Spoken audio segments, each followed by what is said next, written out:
Assalamualaikum warahmatullahi wabarakatuh, mahasiswa Universitas Dian Nusantara.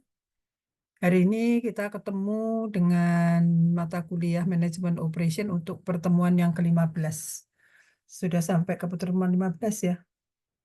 Nah, untuk pertemuan 15 ini kita akan bicara tentang tentang maintenance, baik preventif maupun breakdown. Kita izin share screen.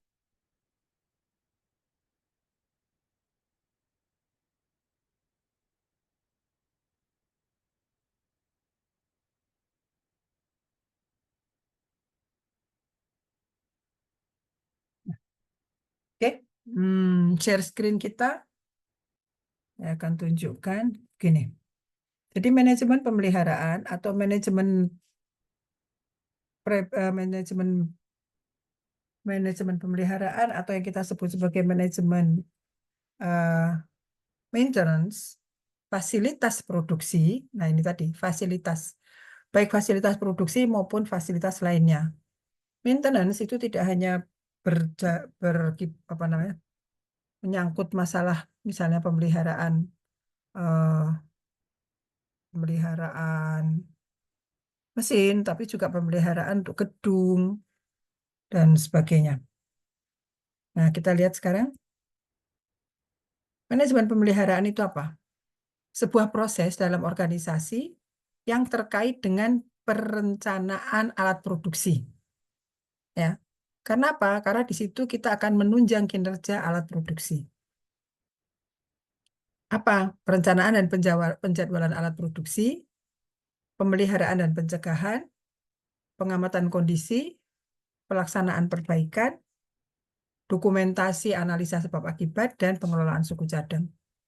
Selain itu juga ada menghindari interupsi produksi. Jangan sampai karena alat kita tidak beroperasi dengan baik, maka operasi produksi terhenti. Itulah diadakannya manajemen pemeliharaan. Menjaga biaya produksi tetap rendah. Karena kalau sampai berhenti stop plan, maka ada kehilangan kesempatan untuk menjual. Menjaga kualitas produk tetap baik. Kualitas produk harus dijaga supaya selalu ada eh, tidak pernah ada barang NG. Kemarin kita juga sudah bicara tentang pengiriman kepada konsumen, yaitu menghindari keterlambatan pengiriman kepada konsumen. Nah, maka pemeliharaan harus dilakukan gunanya untuk apa? Menghindari penghentian produksi karena kerusakan mesin. Mesin rusak stop plan. Atau mesin rusak kualitas turun. Misalnya pabrik resin. Pabrik resin itu kan resin dipanaskan kemudian dicetak atau dipril. Kalau sampai mesin prilnya itu rusak, maka dia clogging. Clogging itu menggumpal. Karena menggumpal, maka kualitasnya jelek, itunya juga berhenti, stop plan. Ya, jadi harus diperhatikan itu. Ya, mengurangi biaya produksi karena kerusakan mesin itu sudahlah tidak menghasilkan, mesinnya harus diperbaiki dengan biaya.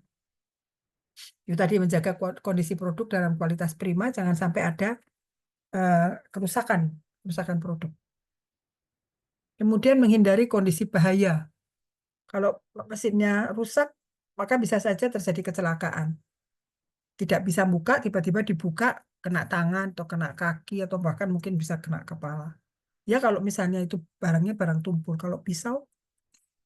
Dan yang terakhir adalah merupakan proses kerjasama antar unit di perusahaan. Jadi maintenance itu tidak hanya urusannya orang produksi, tidak hanya urusannya orang maintenance, tapi juga urusannya semua orang, karena dia harus declare. Perusahaan akan mengadakan preventive maintenance sehingga orang marketing jangan jualan karena apa, barang nggak ada di gudang kecuali Anda punya stok yang cukup. Oke. Kemudian dalam pemeliharaan itu ada 4 hal. Pemeliharaan, reliabilitas atau keandalan, maintainability, dan maintenance management. Maintainability ini adalah kemampuan si barang untuk diperbaiki. Kalau reliabilitas adalah bagaimana satu mesin itu atau ya fasilitas itu bekerja dengan baik. Sementara pemeliharaan adalah kegiatan bagaimana mempertahankan peralatan atau sistem bekerja dengan baik. Semuanya tiga-tiganya itu dikelola oleh maintenance management. Dalam manajemen pemeliharaan, itu tadi yang sudah saya jelaskan, pemeliharaan, keandalan, dan maintainability. Pemeliharaan itu adalah kegiatan, keandalan itu adalah bahwa mesin bekerja baik dalam satu kurun waktu tertentu, maintainability adalah kemudahan si alat itu untuk diperbaiki, semuanya dikerjakan dalam maintenance management. Kebijakan pemeliharaan atau maintenance policy itu ada 6 atau 7. Mengurangi frekuensi kerusakan. Nah, mengurangi frekuensi kerusakan itu ada 3 caranya. Predictive maintenance, preventive maintenance, penggantian awal, itu 3. Nah, kemudian yang 3 lainnya adalah mempermudah operasi, reliabilitas komponen, dan SOP yang tepat. Bisa saja mesinnya bagus, tapi karena mengoperasikannya nggak baik, SOP-nya tidak diselenggarakan dengan baik, maka mesin yang bagus pun akan jadi rusak. Mesinnya bagus, tapi karena umurnya udah panjang, dia jadi rusak, makanya harus diganti. Penggantian bisa pada waktu yang ditentukan oleh vendor, oleh si pembuat mesin, bisa juga kita lakukan lebih cepat. Nah, kebijakan maintenance atau kebijakan pemeliharaan ada 3 hal, menyangkut 3 hal, tentang tenaga kerjanya, tentang organisasinya, tentang kegiatannya. Mari kita lihat satu persatu. Tenaga kerja itu mencakup internal dan outsourcing, organisasi sentralisasi dan desentralisasi, kegiatan itu prediktif, preventif, dan korektif. Kita lihat satu persatu. Internal atau outsourcing. Kita itu pemeliharaan, kalau perusahaan itu bukan perusahaan yang besar, dan pemeliharaan bukan merupakan main job-nya, maka Anda bisa saja pakai outsourcing. Anda bicara dengan vendor, pemasok itu mesin, dan vendor akan mengirim sesuai dengan kesepakatan. Karena nanti ada preventif, ada prediktif, ada korektif. Nah, kapan yang akan kita lakukan? Nanti akan ada kontraknya. Tapi kalau misalnya Anda itu perusahaan besar, maka Anda akan ada kegiatan pemeliharaan yang internal. Contohnya gini deh. Sama-sama untuk mobile system. Ya. Pabrik Aqua, relay mineral atau whatever lah, pabrik-pabrik air kemasan. Dia kan selalu harus ada mobile system, forklift atau truk kecil ya, mengangkat botol-botol produk itu ke gudang simpan sementara sama ke akhir ya, pakai. Tapi satu lagi ada apa? Ada lagi yang namanya perusahaan sewa Bluebird. Nah, kalau di Aqua sistem mobilnya dia ini kan hanya support. Produk utamanya apa? Produk utamanya adalah air mineral dalam kemasan. Jadi sistem mobilenya ini hanya untuk support bagaimana ini bisa bekerja. Makanya maintenance itu tidak usah miara orang internal. Pakai aja outsourcing. Outsourcing dari vendornya forklift, outsourcing dari vendornya truck, outsourcing dari vendornya apa namanya tackle wheel yang untuk mengangkat pakai rel itu. Nah, outsourcing itu aja. Nanti bisa Anda lakukan outsourcing itu kontrak atau nanti by request. Tapi kalau saya sarankan, itu Anda lebih baik kontrak. Karena kontrak itu satu mesin itu kan ada program pemeliharaannya. Bisa program pemeliharaan 6 bulanan atau 1 tahunan. Nah, dari situ Anda kontrak aja. Mesin ini harus diperbaiki kapan saja. Mesin yang lain perbaikinya kapan saja. Karena kalau by request itu kadang-kadang orangnya nggak standby. Jadi Anda harus nunggu. Nah, tapi kalau misalnya perusahaan Bluebird, mobilnya kan banyak. Dan mobil itu muter pemeliharaannya. Sehingga Anda lebih baik punya sistem maintenance yang internal.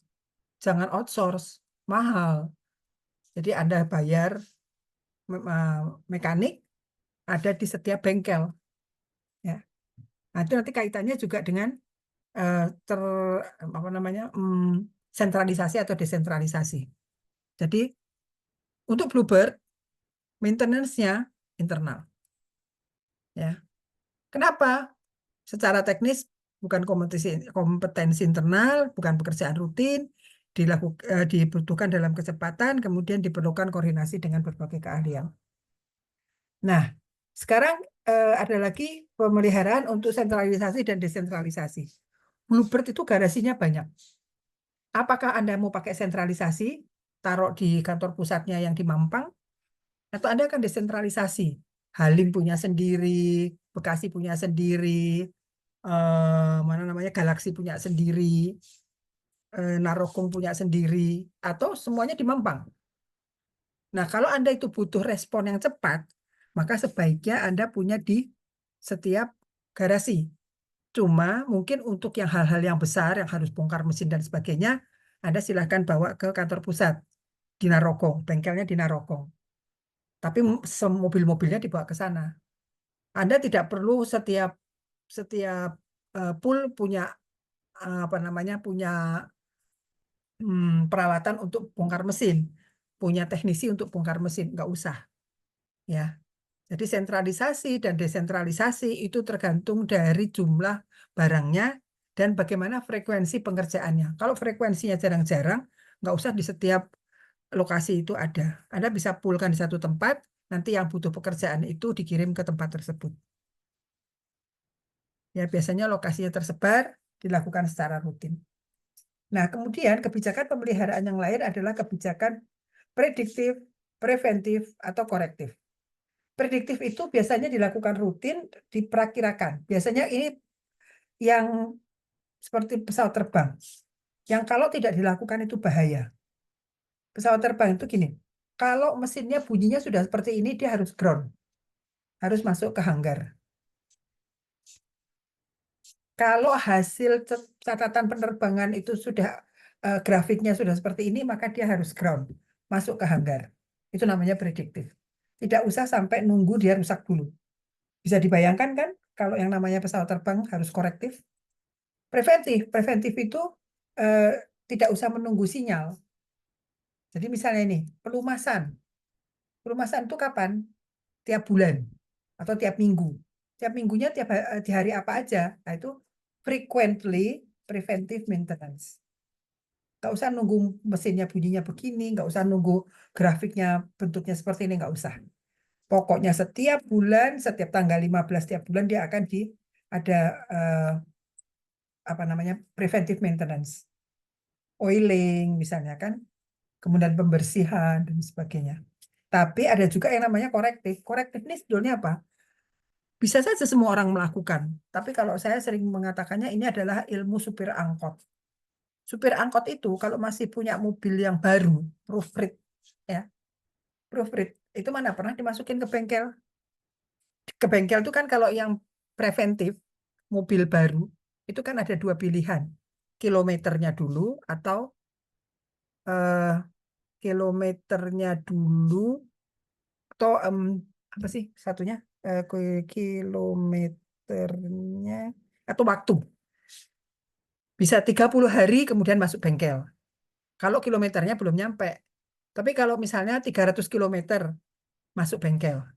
300 kilometer itu mungkin Anda capai dalam waktu 10 hari karena Anda misalnya ojek online. Mana yang mau dipilih 10 harinya atau 30 kilometer 300 kilometernya? 300 kilometer. Meskipun 300 kilometer itu dicapai belum sampai 1 bulan, ya udah masuk aja bengkel. Tapi kalau Anda nggak naik-naik, sudah sampai 1 bulan, belum sampai 300 kilometer, 50 kilometer aja Anda harus sudah preventif. Ya, kirim ke bengkel. Nah, preventive maintenance itu adalah kegiatan perawatan yang tidak usah nunggu rusak. Didesain biasanya sudah ada di SOP-nya si mesin itu sendiri. Bertujuan untuk meminimalkan breakdown. Jangan nunggu rusak. Nah, ada program PM. PM itu apa? Preventive Maintenance Program. Di Predictive Maintenance Program. Itu pengujian tanpa kerusakan. Ditunggu aja. Karena kalau lihat kalau pesawat mau terbang itu kan ada satu teknisinya yang masukkan seperti alat ukur gitu. Kemudian dia cek ada di monitornya. Kalau misalnya eh, lengkingannya tinggi atau seperti apa, itu pesawatnya nggak jadi berangkat, turun. Penumpangnya turun, pilotnya turun, teknisi yang bekerja. Itu namanya predictive maintenance. Biasanya untuk mengoreksi penyimpangan.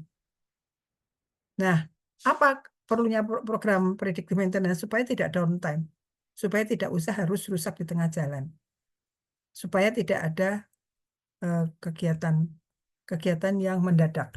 Nah, predictive maintenance ini salahnya bukan preventif ya, bisa didasarkan pada dua hal, condition based atau statistical reliability based. Condition based itu kalau kondisinya sudah kelihatan rusak. Nah, condition itu bisa offline atau online. Online itu bisa dalam keadaan mesinnya jalan, kalau offline mesinnya harus berhenti. Nah, kalau pesawat terbang nggak bisa online ya, tapi kalau mesin mesin di pabrik bisa online ya. Tapi mesin pabrik juga seringkali harus offline. Lalu ada statistically reliability based, itu yang namanya time based dan use based. Itu tadi yang saya bilang, 1 bulannya atau 300 kilometernya, ya kan? Time based, oh satu bulan, berapa kilometer pun masuk bengkel. Use based, 30 kilometer harus masuk bengkel. Meskipun baru seminggu, sudah 30 kilometer masuk bengkel. Ya, itu yang perlu Anda pahami. Nah, Anda bisa baca jurnal karangannya Magdalena Feby Kumayasri dari Engineering Fisik ITS. Itu dia bicara tentang condition based maintenance dan time based maintenance. Kalau kepengen baca-baca silahkan. Nah, oke. Kalau nggak ada pertanyaan, nggak ada yang dibahas, kita masuk ke berikutnya yang kedua yaitu reliability. Reliability itu apa? Kemampuan beroperasi dari sebuah mesin. Ini tidak hanya mesin, operator, pegawai, karyawan juga bisa dihitung dengan reliability gini. Kalau ada apa namanya serial seperti ini, ada mesin produksi 1, mesin produksi 2, mesin produksi 3, mesin produksi 4, maka mereka jejer reliability-nya berapa? Silahkan dikalikan. 0,94, 0,77, 0,85, dan 0,75. Berapa? Oke, hitung sendiri. Nanti kalau udah ketemu lapor ya. Nah, bandingkan kalau misalnya kita pakai ada dua macam. Ada serial dan ada paralel. Nah, yang serial ini dihitung dulu sendiri. Kemudian yang paralel nanti kita hitung sendiri. Paralel itu gimana cara ngitungnya? Yaitu yang setelah serialnya dimasukkan. Jadi kayak ini nih. Nih ya. Jadi ini. Yang dihitung dulu yang serial ini. Kayak ngitung yang tadi. Jadi R1 kali R2. Kita akan dapat 3 yang paralel seperti ini nih. Ya. R1, R, R3, R4, ya, dengan RS ini. RS ini apa? R serial. Tapi ngitungnya dengan cara apa? Dengan cara eh, paralel. Ya. Paralel itu gimana? 1 dikurangi RS ini, 1 dikurangi R3, 1 dikurangi R4. Ketemu. Ya, 1 dikurangi R3, 1 dikurangi R4, 1 dikurangi RS. Dapatlah 0,9998. Ya, ini yang namanya paralel.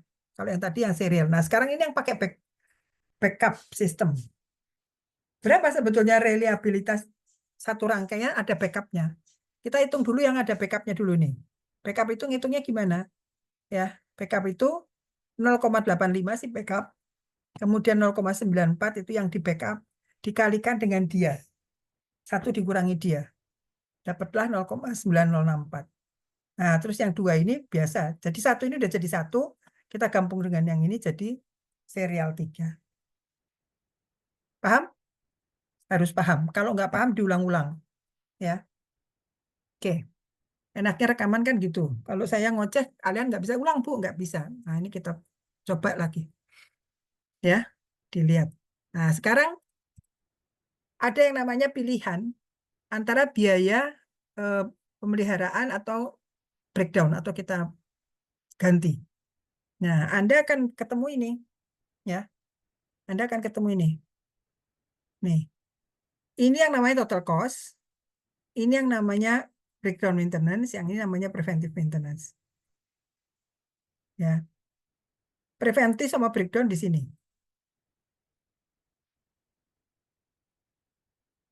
total cost, ya ini total cost. Kita cari yang minimalnya di sini. Kalau yang ini minimalnya di sini, pertemuannya di sini, ya. Nah, ini namanya traditional fee. Kalau yang full cost gini, total cost-nya ini full cost breakdown, berapapun breakdown-nya, kemudian ini preventifnya. Minimumnya ada di sini, ya, atau Anda cari yang perpotongannya di sini. Ya. Yang ini yang optimal, ini yang optimal minimal atau ini optimal. Sama dengan ini optimal. Oke, ini nggak usah dipikir, nggak usah dipikir, karena kita akan lihat di hitung-hitungannya. Gini contohnya, ada satu pabrik, ya, satu pabrik punya beberapa mesin. Dalam 20 bulan terakhir, ya, itu ada kerusakan. 2 bulan tanpa kerusakan. 8 bulan ada 1 kerusakan. 6 bulan ada 2 kerusakan. 4 bulan ada 3 kerusakan. Ya, sebetulnya dapatnya gini. 1 kerusakan terjadi pada 8 bulan. 2 kerusakan terjadi pada 6 bulan. 3 kerusakan terjadi pada 4 bulan. Kemudian dia jumlah. Berapa ini kinerjanya? 20 bulan. Nah, terus kita lihat. Kita lihat gimana ngelihatnya. Gini. Artinya, frekuensinya, ya, 2 bulan dari 20 bulan itu ada 1/10, 0,1. Jadi, 0,1 frekuensi atau 10% itu tidak ada kerusakan. Ya. Sementara 1 kerusakan terjadi pada 40%. 2 kerusakan terjadi pada 30%. Ya. Kemudian 3 kerusakan terjadi pada 20%. Ini aja nih dibagi-bagi nih dari 20 bulan. Nah, sehingga expected number of breakdown, kemungkinan breakdown itu terjadinya kapan? Tanpa kerusakan hanya 10% bulan, 1 kerusakan 40% bulan, 2 kerusakan 30% bulan, 3 kerusakan 20% bulan. Sehingga berapa? Totalnya adalah 1,6 kerusakan per bulan. Ya. 1,6 kerusakan per bulan. Nah, sekarang kita lihat. Sorry. Di sini apa katanya? Katanya gini. Nah, mana yang mau kita pilih? Dibiarkan aja sampai rusak atau pakai preventif? Kalau dibiarkan sampai rusak, akan terjadi 1,6 kerusakan per bulan, di mana biaya perbaikannya $300. Jadi, pengeluarannya adalah $480 per bulan. Ya kan, jumlah total kerusakan dikalikan biaya. Tapi kalau kita preventif gimana? Preventif itu per kerusakan 300 sama dengan ini, ya. Tapi ada preventifnya 150 per bulan. Berapa biayanya? Kalau setiap bulan kita perbaiki, maka kita keluar duit setiap bulan 300.000. Hanya satu kan? Ya kan, kalau kita perbaiki setiap bulan, kan berarti setiap bulan hanya ada 1 kerusakan. Ya kan? Hanya ada 1 kerusakan. Nah, lalu biaya preventifnya berapa? 150. Berarti lebih murah yang mana? Pakai preventif. Hanya 450 per bulan dan sekali kerusakan 300. Ya, 150 per bulan dan sekali kerusakan total 450. Tapi kalau kita nggak pakai preventif, nggak keluar duit yang 150 ini, rusak. Rusaknya berapa? 1,6 per bulan. Jadi biayanya berapa? Biayanya 480. Gitu? Kalau sudah paham ini, nanti bisa dipakai sama perusahaan. Perusahaan senang sama anak magang yang pinter ngajar ini. Pinter ngajar, pinter ngitung. Oke, izin stop share. Ya, terima kasih. Saya ingatkan sekali lagi tugas besar, tolong diupload. Assalamualaikum warahmatullahi wabarakatuh.